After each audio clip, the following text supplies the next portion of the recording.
Good afternoon, this is Kent Buzz Radio. I'm Megan Payton. And I'm Lauren Crowd, and we're your hosts for this afternoon's 45-minute programme. The time is now 4 p.m. On today's show, we're bringing you the latest news on the various national strikes, the NHS emergency plan, the contaminated blunt scandal, and much more. Here's the latest from Kent. Train strikes across the country have been leaving many unable to travel, including students and those trying to get to work. Prime Minister Rishi Sunak revealed a new emergency care plan to try and slash NHS waiting times. The plan promises 800 new ambulances, including 100 specialist mental health vehicles and 5,000 new hospital beds. NHS employees are unhappy with their pay and will be striking next week. The Prime Minister stated he would love to see NHS staff paid more, but he does not want to raise taxes. As far as him not coming to the table to discuss nurses' wages is just outrageous, because if you're not going to pay staff a decent living wage, you're not going to be able to recruit, and it's all about recruitment, I'm sorry. Rochester Cocktail Week is back with a brand new winter edition. It started on Wednesday and will finish on the 12th. Participating venues will each serve a signature cocktail priced at just £5 if you purchase a Cocktail Week wristband. COVID, Brexit and the soaring cost of living has pushed Kent's local food and drink sector into a crisis. The recent war in Ukraine and rise in petrol prices push local businesses over the edge. We're going to hold till the end, but as it's going, there's an inkling that the cliff is just getting nearer and nearer. In sport, Gillingham Football Club have made 10 new signings under the new American owner Brad Gallinson, who promises to serve the fans. Kent's very own European dart champion Ross Smith has signed a deal with Unicorn Darts, who are the top manufacturers in the industry. It is a great step up in his career. And that's the news. All train services for Kent residents have been cancelled today as a result of ongoing rail strikes. Our team looked into the impact this disruption has had on the people of Kent.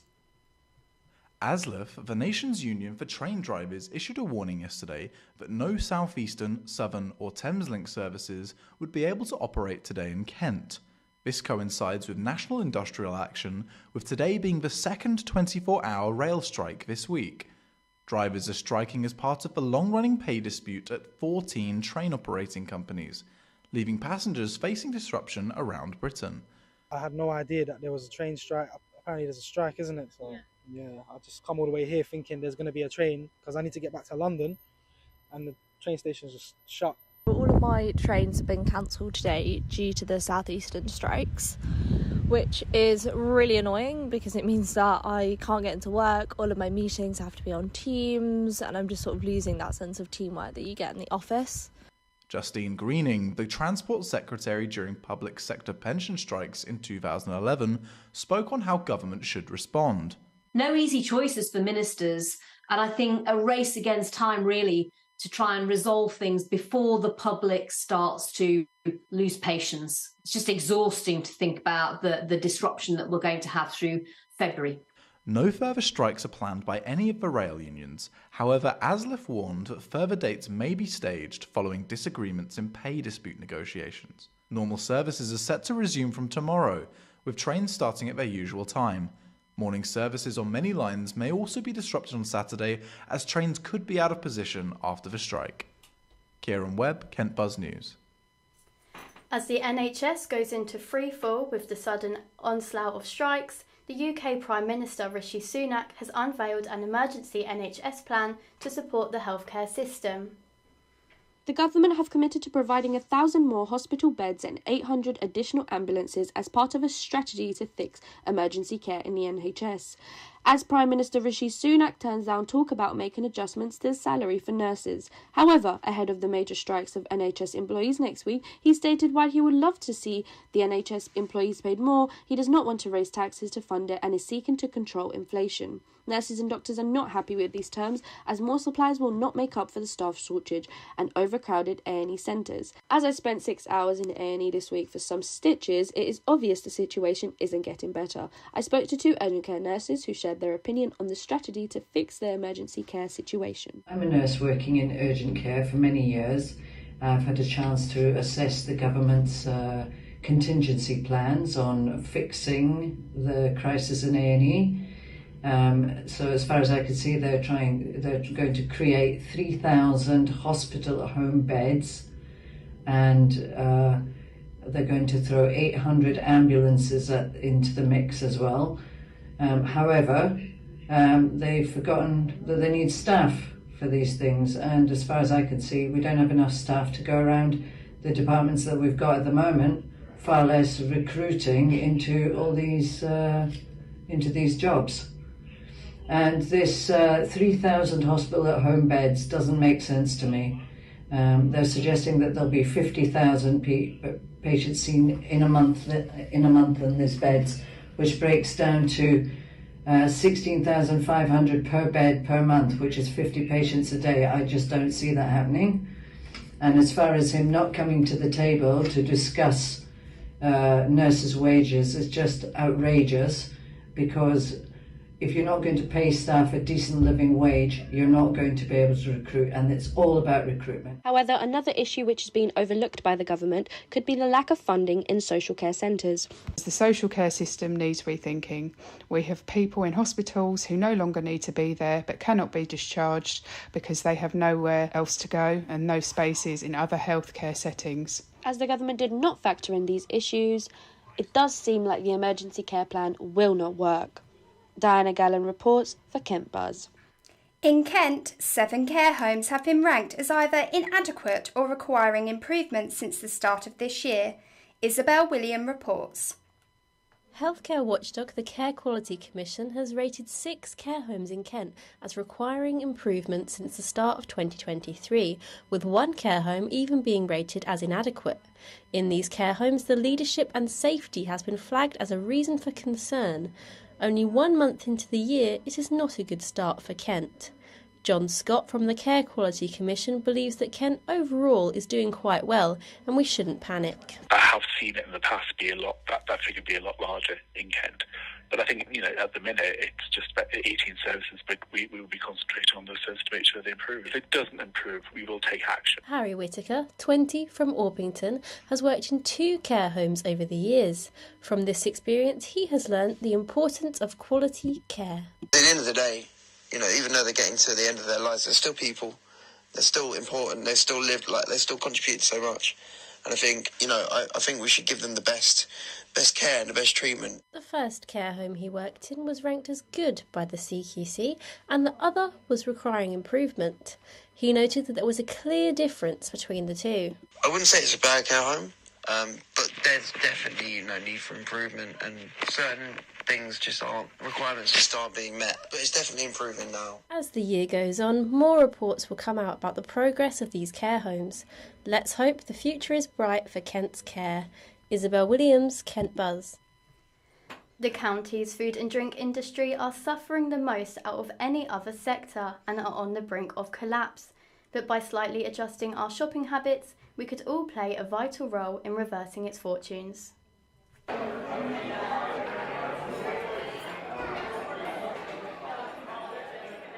Kent's food and beverage industry is facing a massive crisis from years of COVID, Brexit, and now the rising cost of living. The ongoing increase in energy costs for gas, electricity, and petrol has put a squeeze on family budgets like never before. Less and less people are going out to splurge on a meal. According to the Office for National Statistics, the knock-on impact of goods and services has driven costs up 16.8% during 2022. This is the biggest increase since 1977. Soaring bills and decreasing customers are killing local restaurants like Colho's Spice and Skewers in Rochester. Co-owner and chef Hugo Rodriguez says they've reached a breaking point. Obviously, we don't like to close down or go bankrupt or things like that. We're going to hold till the end. But as it's going, there's an inkling that the cliff is just getting nearer and nearer. However, it's not just restaurants that are feeling the increased pressure, but other local businesses too. Rising costs mean stark choices for corner shops to save on electricity. Arush Shalou stopped selling frozen food at his food and wine convenience store on Canterbury Street in Gillingham. He's closing an hour earlier too, and hardest of all, he's cutting down on staff. It was 9 people, now reduced to 7 people now. I don't know if it is energy price goes up, then I can keep all of them. However, I spoke to the CEO of a trade organization supporting the food and drink industry, who said making a few adjustments to shopping habits can play an important role in reversing the local businesses' fortunes. Floortje Hoete, the chief executive of Produce in Kent, stated that besides the consumers who struggle to get their food on the table, in the context of the wider population, if they shop locally, there is still room to try and help the industry as much as possible. So, can Kent help keep the lights on for its local businesses? The pressure is on. Celine Chetin, Kent Buzz. Earlier today, Celine spoke to Mark Kent, who runs an organic cafe and shop at Eternal Lake Nature Reserve, to find out how his business is coping. On top of your costs, because they can change on a weekly basis, you know. So you've got to break. Yeah, so I've got a few businesses. So my first one I started in 2009 is called Osmio Water Technology, and it's a water technology company that solves water quality problems mainly for people, domestic and commercial. Then we also have under Osmio is a parent company of Pure Planet, which is a cafe and a shop and a website doing natural, organic and vegan and healthy products. And it's based at Eternal Lake Nature Reserve near Rochester. Has your cafe been affected by the pandemic or the increasing cost of living? Yeah, well, the first lockdown did shut down the cafe completely, which was struggling anyway. But then when the lockdown came in, it kind of finished off a cafe that was struggling. It never made a profit. So we bought the Nature Reserve, which had an existing operator running the cafe, renting the place and running her own business. So she jacked in the business during the lockdown, first one. And the cafe just sat there for some months, and then we decided to renovate it and open it ourselves. So we gave it a new direction as a organic and biodynamic quality. So we were applying the same standard we would use at home to a cafe. And so, yeah, it did obviously affect loads of businesses and stuff at that time. But we rode out the main first bit of the lockdown, and then we opened. And has the supply chain issues or increasing costs been an issue for you? Well, not massively, no. I mean, we are... it's really important with the food business to be really on top of your costs, because they can change on a weekly basis, you know. So you've got to break down the cost of a plate of food into its individual components and work out those costs. So you've got a total, what they call bill of materials. And then you've got to, a cafe or a food business must charge 4 times at least the cost of the food. Otherwise, they're going to make a loss. That's a general rule for the business. So that means it's just as prices rise because of inflation and other costs, we just have to put prices up, and we have done so. And in your opinion, what else can businesses do to stay afloat during these challenging times besides raising their costs? Oh, well, it depends on the business, but for us, it was about ethics and values. So when it comes to food, there's a lot of business owners that would eat, they would buy food from Marks and Spencer's from home, but then they would buy, the cheap cash and carry stuff for their business to sell to people to eat. And we would not do that. So we first of all, sourced our own coffee, which is biodynamic. And biodynamic is the top organic standard, which means it's really the most wholesome food that you can get. It's not the cheapest, it's the most expensive. So our strategy was to provide the quality of food that I want from a health and wellness perspective at home, and serve that food to all the people that come to the business for food and drink. So everything we do is organic or biodynamic, and it's high quality, and it's not GMO, and it's not the really cheap, nasty food, which you see everywhere. Thank you so much, Mark, for joining me in the studio today. We hope your business will not be affected by any future crises. Thanks so much. That was Mark Kent speaking to our reporter Celine Chetin a few minutes ago. University staff are involved in the largest scale strike the UK has ever seen. Our reporter Kieran Webb looked into how severe the impact of industrial action will be on both staff and students. University staff began the first of 18 planned days of strike action this week. University and College Union UCU members are striking in dispute over pay, working conditions and pensions. It is expected that 70,000 staff members will take part in the industrial action at 150 universities across the UK during February and March. This action will be the biggest series of strikes ever to hit UK universities. University of Kent student Natasha Bevis Forrester is calling upon universities to reimburse students for lost teaching. So I ran the numbers, and with all of my teachers indicating that they're going to be striking, I could be missing up to 52% of my classes this term, which is quite shocking, really. What's happening is they're pitting teachers against students when really everyone should be angry at the university and the boards that aren't paying people enough, because obviously there's a lot of anger amongst students against, not getting their money's worth, but really we need to be directing that at the administration, who decided that a free cup of coffee, or what I got, £25 last year, is enough to make up for hundreds of pounds of missed time. The University of Kent and Kent Union voted against supporting the strike action, as both expressed that less disruptive negotiations should have been made before resorting to strikes. Professor Richard Rees, Deputy Vice-Chancellor of Education and Student Experience for the University of Kent, expressed how the University Board is approaching the industrial action. We know that the industrial action is not fair on you, and we urge the national bodies involved to reach a resolution as quickly as possible. In the meantime, we will continue to do what we can to minimise the impact of the strikes, in line with our principles outlined on our industrial web pages. I can only apologise for this and share your frustrations that we are unable to resolve these national issues on our own here at Kent. There are a further 17 strike days planned, but UCU General Secretary Joe Grady claimed it could be avoided and that any future disruptions are entirely the responsibility of university bosses. Kieran Webb, Kent Buzz News. Alcohol Change UK are the founders of the Dry January movement, which has celebrated its 10th anniversary this year. They predicted around 9 million Brits plan to stay sober last month. Our reporter Holly Morris has more on this. The Dry January campaign challenges people to go alcohol-free for the whole month of January. This year has been Alcohol Change UK's biggest to date. More than 15% of Brits intended on abstaining from alcohol last month. And even without committing to the full 31 days, roughly 3 in 10 drinkers say they expect to drink less this year compared to last. So how has the 2023 Dry January campaign affected trade for businesses in Kent?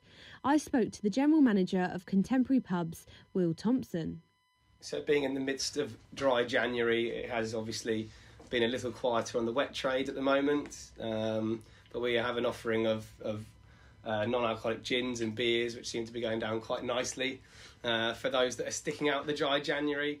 But whilst Dry January participation rates are on the up, some are reluctant to give it a go or give in after just a couple of days. Dry January is probably the biggest waste of time. It is pointless. People save loads of money in January to just go and waste it in February on one night out. Hasn't been very dry for me.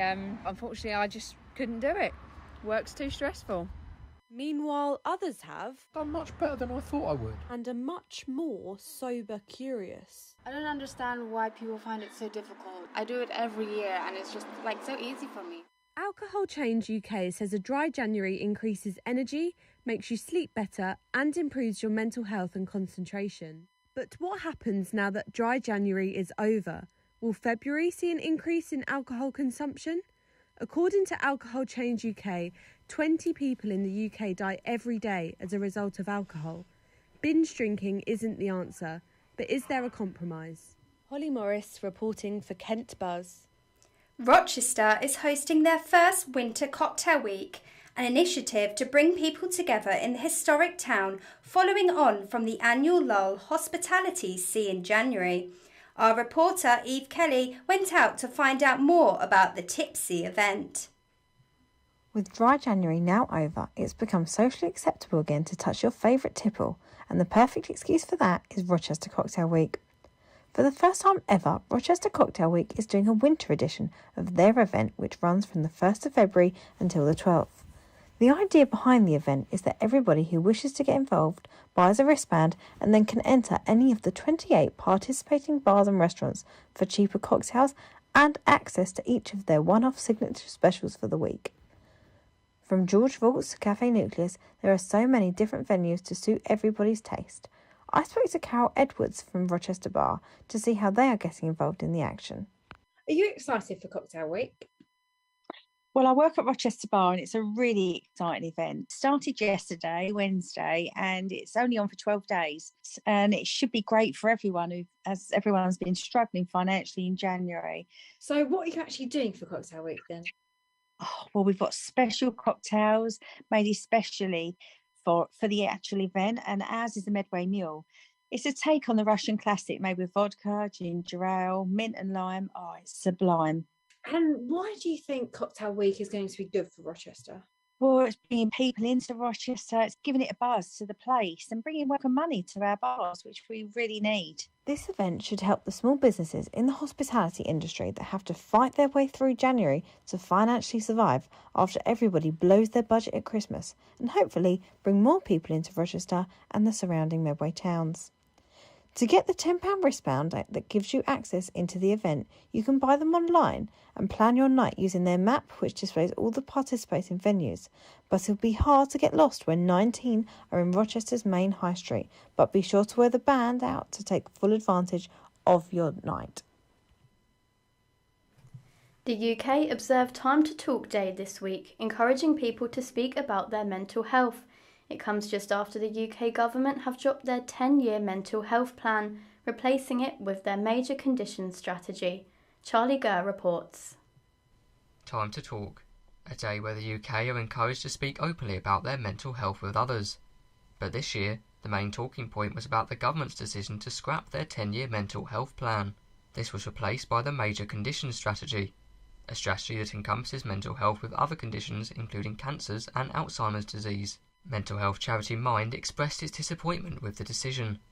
Their CEO, Sarah Hughes, said that while we're still waiting for details of the major condition strategy, a plan this general is unlikely to help achieve that. The charity has continued with its efforts to raise awareness about Time to Talk. Communications and Fundraising Manager at Mid-Kent Mind, Tom Fishenden, explains its significance. Time to Talk Day is really all about breaking that myth, encouraging people to have conversations, giving them tools and resources that can support those conversations, and really just showing people that actually it's okay to talk about mental health, it's okay to want to engage with support services. Making the decision to speak about your mental health isn't always easy, but initiatives like Time to Talk are aimed at reducing the difficulty by destigmatising the topic. Tom has some advice for an approach you could take to begin the talking process. It's very easy to think, okay, I'm going to have a conversation about mental health. What do I do? How do I make it this big grand thing, and how do I tackle it properly? And actually it can be as simple as saying, I want to have a conversation about mental health. I'm going to reach out to my friend and see if they want to go for a coffee. 1 in 4 people in the UK will experience a mental health problem in their lifetime, yet it is still something that some find a challenge to talk about.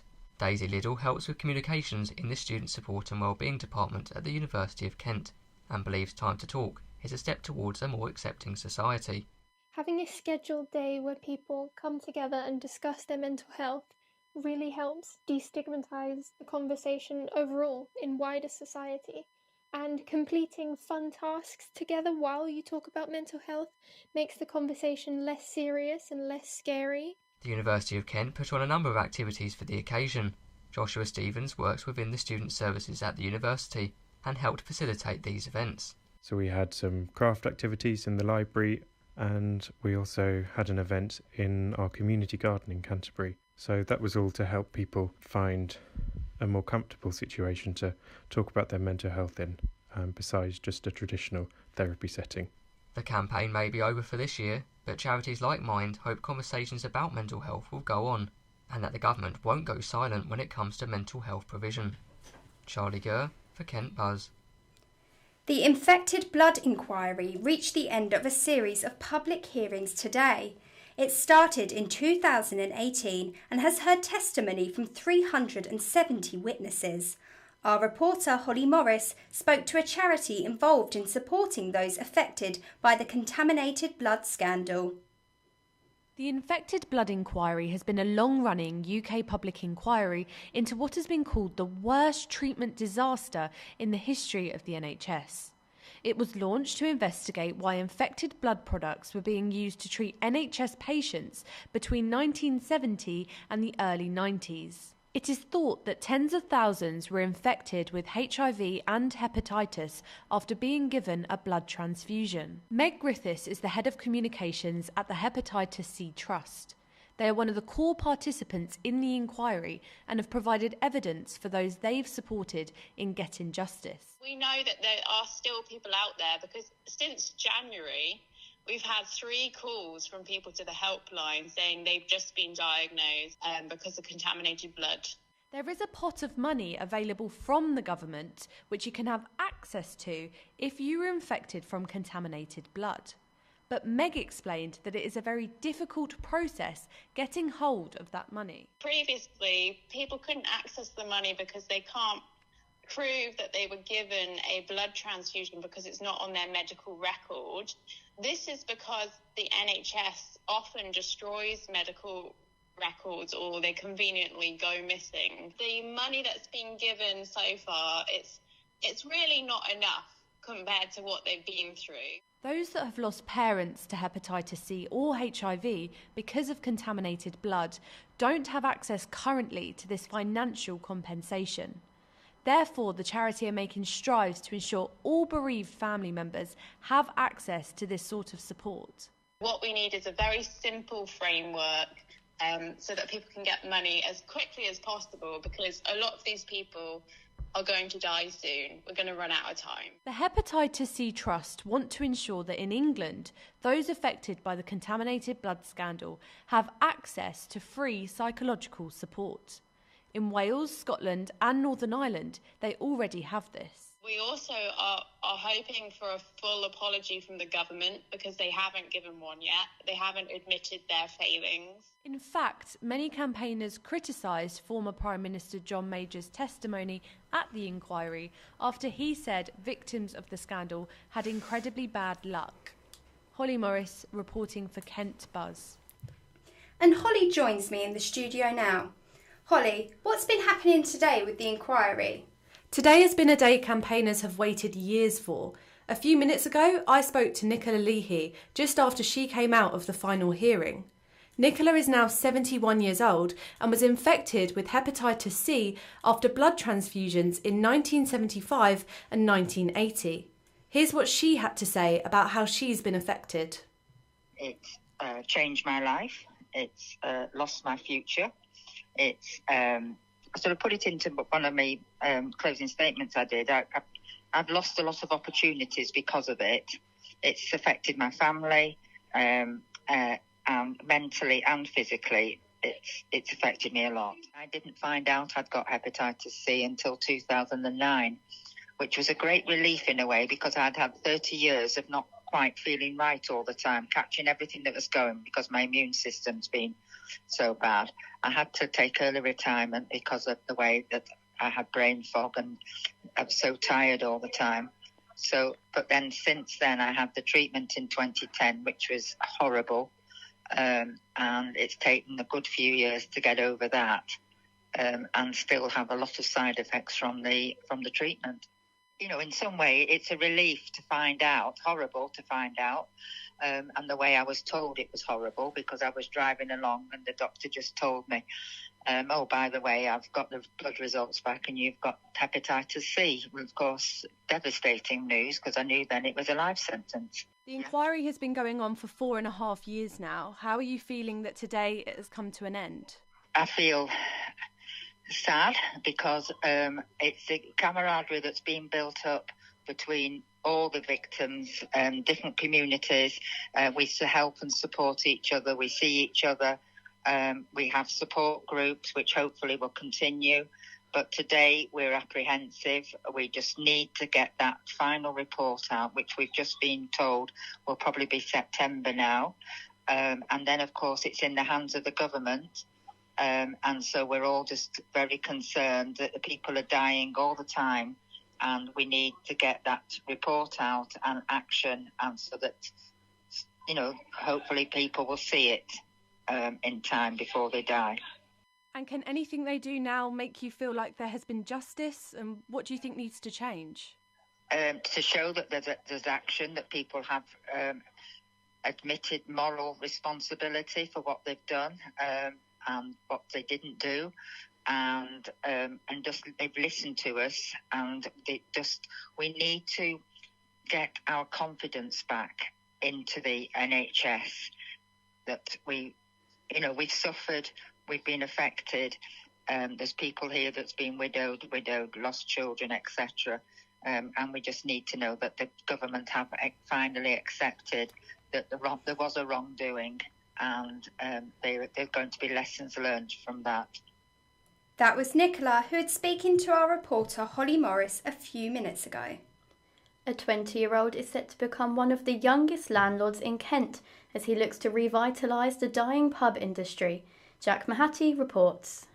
Kyle Blair, aged just 20 years old, is the newest landlord of the Black Horse pub in the village of Bean in Kent. The local pub has seen many different tenants over the past decade with little success, but Kyle is adamant he can change the Black Horse fortunes around, despite the pub industry being at an all-time low. I think it was something like 30% of pubs genuinely closed down through lockdown, and a lot of pubs now aren't even opening up on Mondays or Tuesdays because of how dead they can be. Kyle has plenty of ideas to make his tenure successful. 7 new 4K TVs will be installed around the pub with Sky and BT Sports, along with a brand new pool table for customers to use. On average, Sky alone costs in the region of £20,000 a year for a pub to televise sports, but can bring plenty of customers in. Live music will also feature in the pub as the venue looks to increase its popularity at the weekends. But we are having tribute acts every 8 weeks, good ones, Arctic Monkeys, and also Tina Turner, etc. The young man is keen to bring in the younger generation as he feels it is key to long-term success, but remains adamant that he wants to reward the regulars who have lived in the village for decades with a new loyalty card scheme. Some locals are concerned about the pub attracting a younger clientele. Terry Andrews lives in the village with his young family. I'm worried about having youngsters loitering around our village. It brings trouble, and we already have our fair share of that. The village of Bean is usually very quiet and only has a population of 771 people, with the pub being a local hotspot for residents. The Black Horse in Bean is currently closed for refurbishment and will reopen on the 2nd of March, with big plans in place for a huge opening day. Kyle urges the public to support local businesses and come to the pub for a cold pint or two. Jack McCarthy reports. Are bigger strikes set for the upcoming school strike dates? Some teachers who wanted to go on strike on Wednesday were unable to due to their unions not meeting the legal threshold of the number of ballots received. Lauren Crowd speaks to a school teacher about how she feels about being unable to strike. Teachers, part of the National Association of Schoolmasters Union of Women, were unable to strike as the ballot turnout was only 42%, despite 9 out of 10 members voting for the strikes. I spoke to Catherine Hickson, assistant head teacher of St Edmund's School in Dover, who is part of this union, about why she was unable to strike. Of the people balloted in my union, about 97% voted to strike, but that didn't count. The government also insisted that the ballot was done during the postal strikes. So one of the reasons that we didn't get enough people balloted is that people didn't actually receive their ballot papers. Teachers, part of the National Union of Education, NEU, were able to strike due to a turnout which was unanimously in favour, and the school could only partly remain open for Year 11. Miss Hickson spent the day in school teaching Year 11 students. The school remained open for Year 11 as it was felt that they had missed too much of their education due to COVID already. However, the budget cuts this school and schools across the country are facing means there are limited funds left to provide students with necessary learning resources such as stationery and books. As an assistant head, I can tell you, we haven't actually got the money to even provide tea and coffee in the staff room for staff for free.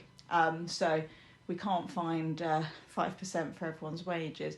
The government's proposed pay rise is expected to come out of the existing school budget, and they have not offered the school any more money to cover this, meaning there would need to be huge budget cuts for this to happen. I think the fact that so many people have changed union to join the NEU, and more people are doing so, means that the school closures are going to keep on happening, and they've got to keep on happening.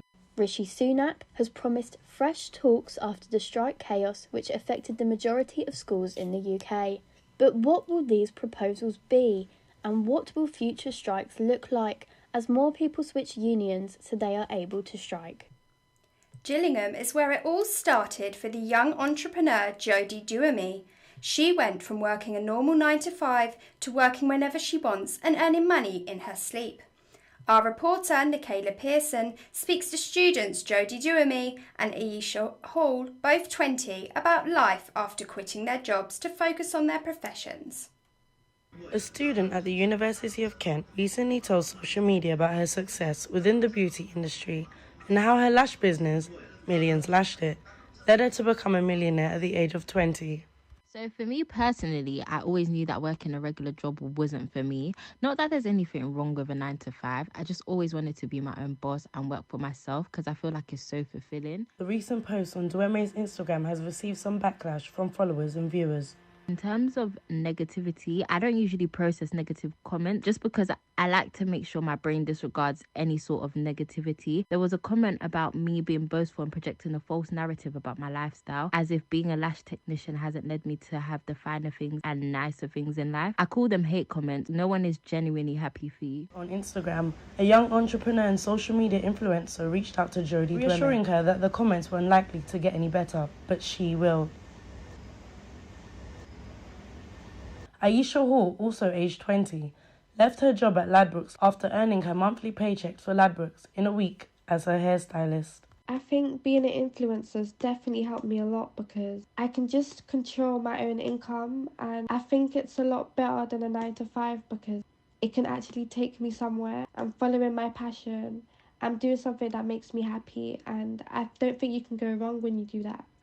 Jodie Duame's posts on social media have caused quite a controversy, but that won't stop her from doing what she loves when she wants. Nicola Pearson, Kent Buzz. Self-checkouts in supermarkets have visibly grown over the few years. We see more and more self-service checkout machines than actual humans. We sent our reporter Deborah Odemusu to research on the reasons why there is a rise of the technology.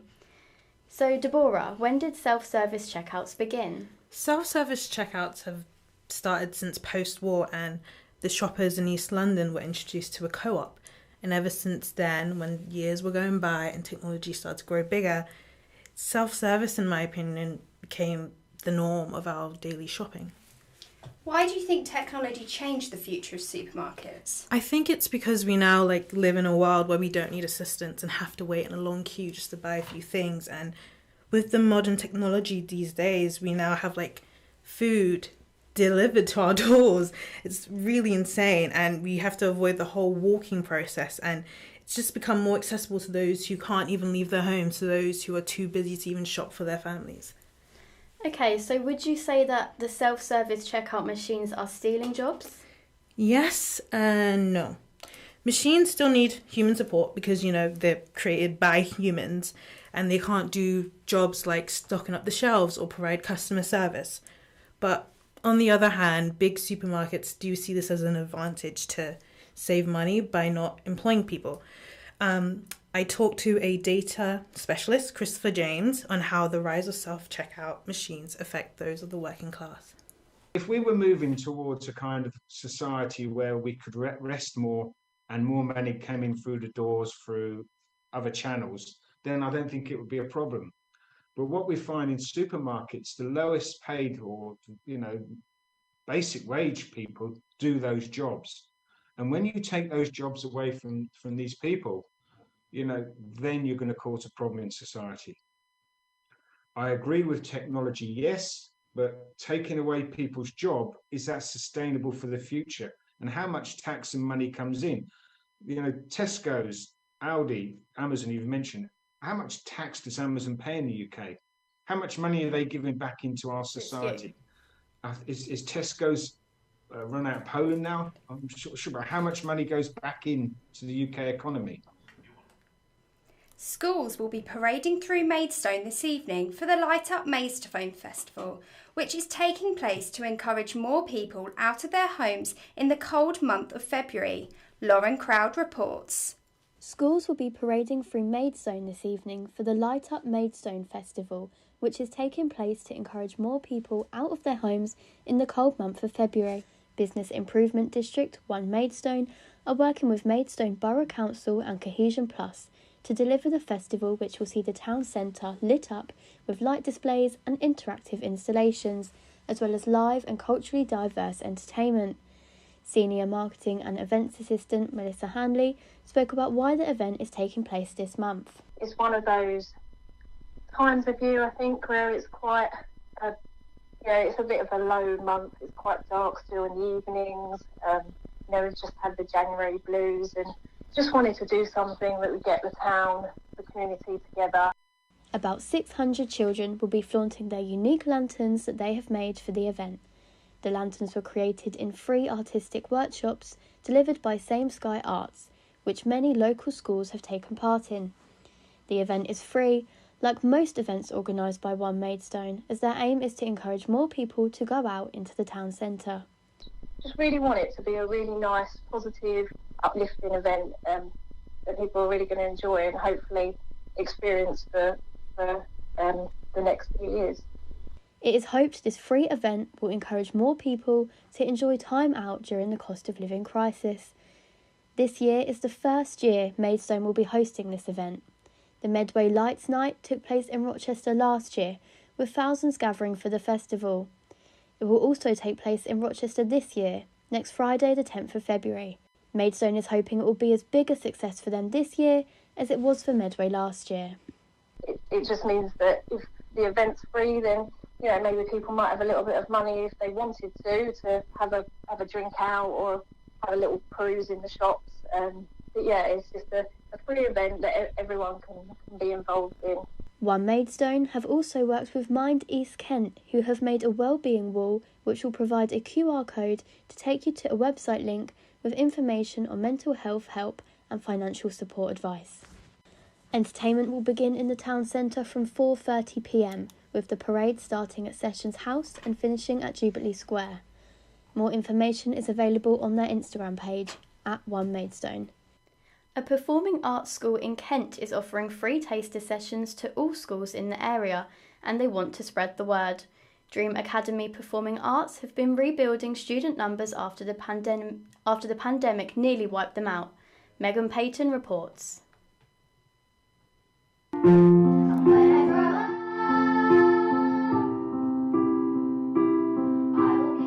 Dream Academy Performing Arts runs classes in singing, dancing and acting and has 9 locations across the county.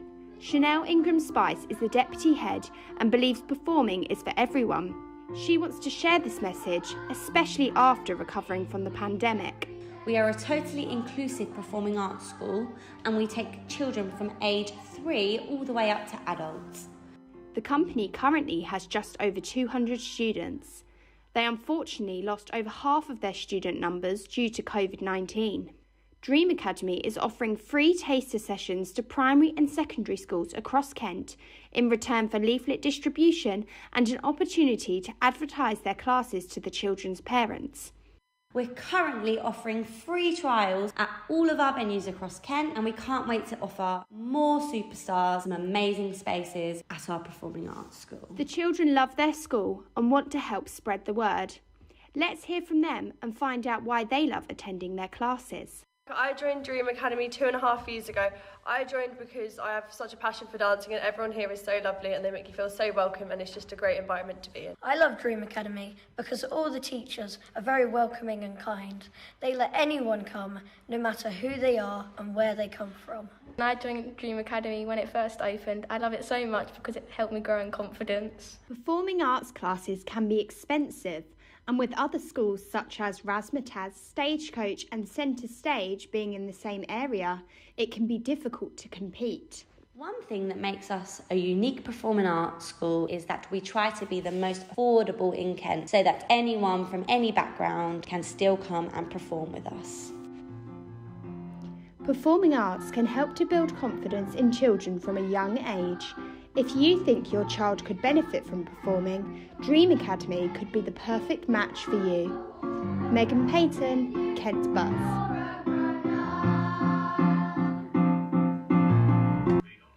And now for the sport. The January transfer window may be shut now, but Gillingham Football Club certainly made the most of it. They have made 10 signings under new owner Brad Gallinson. He will be hoping the additions will make the difference when they take to the pitch in front of a packed-out Priestfield against Crawley Town tomorrow. Charlie Gurr reports. Despite finding themselves in a relegation zone, the tide seems to be turning for Gillingham FC. January's transfer window saw 10 players join the club, with financial backing coming from new owner and Florida-based businessman Brad Gallinson. Since his takeover, the mood seems to have shifted at the club, and with it, results have followed. Striker Tom Nichols signed from Crawley in the winter window and hopes to bring a new dimension to the Gillingham attack. I mean, there's good players at this club, and they just haven't been firing. Hopefully I can sort of be the missing piece to link it all together. Gillingham take on his former side Crawley on Saturday, who also find themselves on the wrong end of the table. The Reds announced their new manager Scott Lindsay last month and sit in 20th, 4 points clear of Gillingham. Fans will be flocking to a packed-out Priestfield on Saturday, with all available seats already sold out. It's part of a Pay What You Can initiative, encouraging Gills fans to support the side from just £1 a ticket. Manager Neil Harris has emphasised the impact the fans can have. Brad and Shannon come up with the initiative to do it because they want to attract more fans. They want people to come and see the new Gillingham, and anybody that maybe lost a little bit of love in the last couple of seasons or for COVID or financially. Look, just come and see us. Just come and get the match day experience. Gills midfielder Alex McDonald has provided 3 assists in 3 games and is looking forward to welcoming supporters to Priestfield on Saturday. I think it's a fantastic incentive. I think the way Brad and Shannon have come in and, I think it was one of the first things that they did was put this offer on for the Crawley game, knowing how big of a game it was for us and how important it was for us. So, I think it's a fantastic offer, and I think it's great that it sold out as quickly as it did, and hopefully that'll help the boys on Saturday.